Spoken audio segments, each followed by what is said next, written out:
Welcome back to the deep dive. Today, we are taking quite a journey. Think 8,000 years back, straight into the Caucasus Mountains. We are diving deep into enotourism in Georgia. It really is the undisputed archaeological cradle of wine. No question about it. We've pulled together a really rich mix of archaeological reports, cultural guides, detailed grape profiles, basically to help you navigate this ancient culture. Yeah. The mission here is to give you a genuine shortcut, really, to understanding a winemaking tradition that's been running continuously since, around 6,000 BC? Get you up to speed quickly. And that timestamp, 6,000 BC, that's the real kicker here. This isn't just, a fun trip. It's an archaeological experience. Right. The sources, they confirm viticulture starting way back then. We know this from tartaric acid found in Neolithic pottery fragments, those ancient jars. The Qvevri.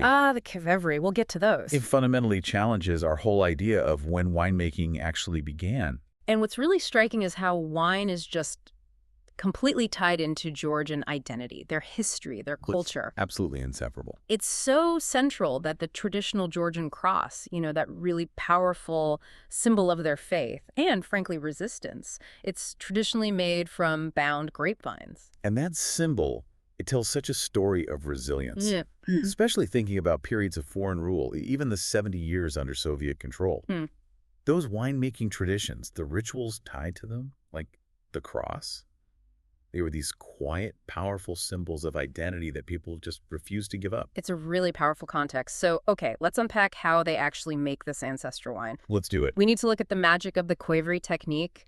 Definitely tour the four main wine regions, Kakheti, Kartli, Imereti, Racha, to get the geographic contrast. Yeah, the terroir differences are huge. And then wrap up with the culture, especially that legendary banquet, the supra. You have to start with the Qvevri. It's fundamental. These are large, sort of egg-shaped clay amphorae.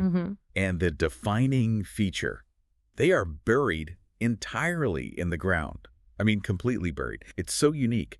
UNESCO recognized it as Intangible cultural heritage back in 2013. The burial part seems critical. It's not just for show, right? It's like passive thermal engineering. Oh, it's brilliant engineering.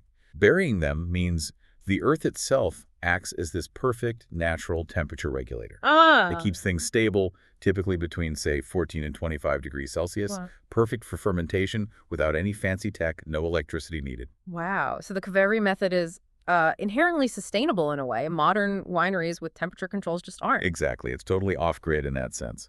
And it's not just the temperature, it's what happens inside. Okay. They put the whole grape cluster in there, juice, skins, stems, seeds.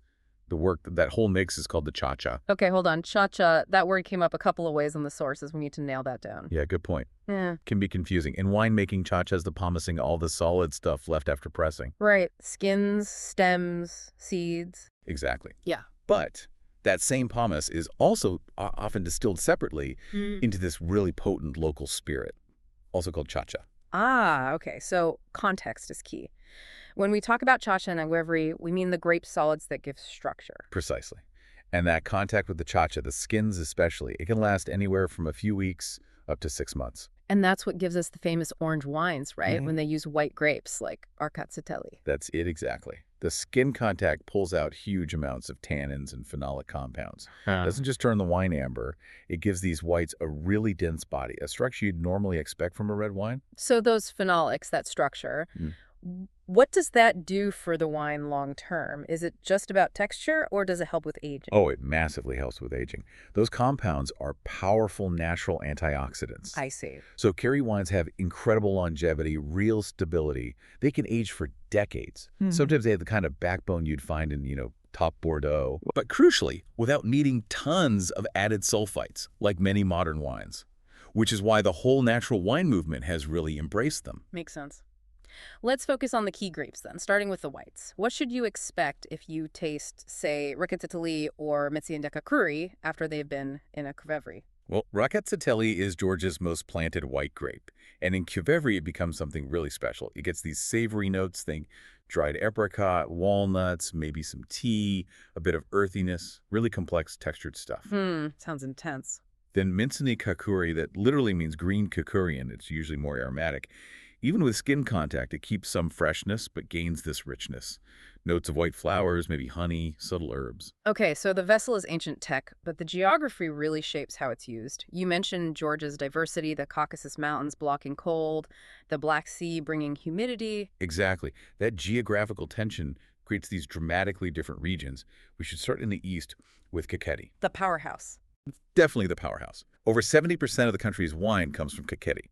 It's generally hot, semi-arid, classic continental climate. Right, and Kakheti is Saperavi country, isn't it? Yeah. What makes this red grape so special there? Why is it so famous? Saperavi literally means dye or paint. That tells you a lot. Oh. It's a teinturier grape, meaning not just the skin is colored, the pulp is pigmented too. So the wine is incredibly deep, almost black sometimes. Wow. And crucially, it naturally keeps high acidity and really firm tannins. That means it can age beautifully 10, 20 years, sometimes much longer. And even within Kakheti, there's contrast. The sources mention 2 key PDOs for Saperavi that are totally different wines. That's right. You've got Mukazani, which is known for really full-bodied, serious Saperavi built for long aging.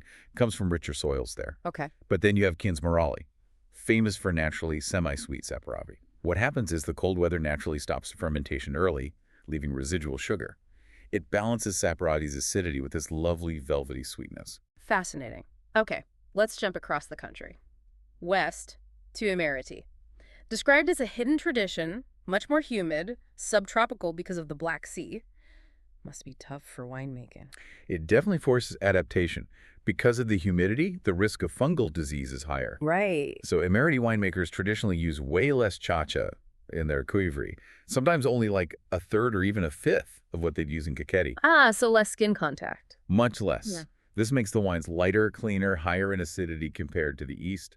They also adapted in the vineyard with something called the maglari system. Maglari. Yeah, basically training vines high up, sometimes even up trees, to get better air circulation and fight off mildew in that damp climate. So tasting Imereti wines, we're looking for less tannin, more zip, more freshness, even from Qvevri. Exactly.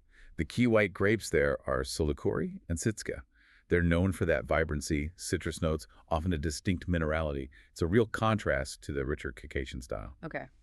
Moving inland, central Georgia, near Tbilisi, Kartli. What's the style here? Sort of a bridge. You could say that. Kartli's higher altitude, cooler than Kakheti. And being near the capital, may be more exposed to international trends. Perhaps. You find more producers making wine in a, quote, European style, often using stainless steel to keep things fresh and fruity.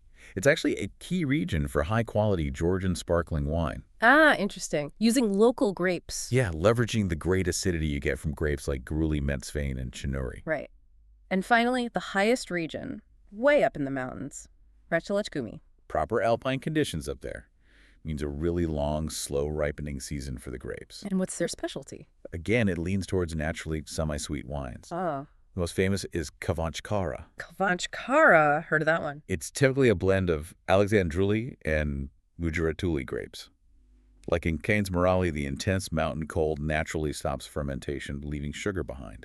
Think ripe raspberry, maybe violet notes. Really unique. That tour gives a great map of the styles. But for actually visiting, you need some practical tips. The sources really stressed how you get around. Yeah, this is important. To really experience the heart of it, those small family cellars, the Marani, you pretty much need a local driver or a guide. Right. It's not like Napa or Burgundy with signposts everywhere. Not at all. Many top artisan producers, folks like Pheasant's Tears in Sinagi or Baya's Wine in Imereti, they're small operations, often working out of their homes on traditional schedules, not 9-to-5 tourist hours. You absolutely have to book visits and tastings in advance. Good tip. And if you want the absolute peak cultural immersion, when's the best time to go? Hands down, September or October. That's Archaeological, the Harvest Festival. Archaeological. It's just this amazing period of celebration music, incredible food, and often you can even get involved in the harvest and winemaking. It's the culture in full swing. And all that food and wine culminates in the cornerstone of Georgian social life. Supra. Ah, the Supra. It's so much more than just a feast. It's like a philosophical ritual, often going for hours. Guided by the tamada. Exactly, the tamada, the toastmaster. They lead the Sakartvelo, the ritual toasts. And the sources make clear these aren't random cheers. No. No, there's a strict traditional order, obligatory toasts. A set list you have to follow. Which ones are crucial? Generally, it goes first a toast to God, then to the homeland, then family, then, very importantly, to the absence remembering those who've passed. And finally, a toast to peace. Wow. The whole structure reinforces that legendary Georgian hospitality, the idea that guests are gifts from God. And the tamada really runs the show, setting the pace. You don't just sip whenever you want, you drink with the toasts. Fascinating. Okay, let's connect the wine back to that amazing food, the enogastronomia. These wines sound robust. They must need equally intense food. What about the dry Saperavi? Oh yeah, those dry, structured Saperavis, especially from Qvevri, perfect match for things like shashlik, those spiced grilled meat skewers, or carcho, that rich beef and walnut stew. The tannins in the Saperavi just cut right through the richness and handle all those spices and smoky flavors beautifully. And the orange wines. Those Qvevri whites with tannin that must open up pairings, usually tough for whites. Totally. That structure is kind of their secret weapon with Georgian food. Yeah. They're brilliant with fatty things like konkali, the big meat dumplings. Oh, yeah. The tannins cut the richness. And they're amazing with all the dishes that use walnuts heavily, like kali, those vegetable and nut pates, or satsivi, the chicken and creamy walnut sauce.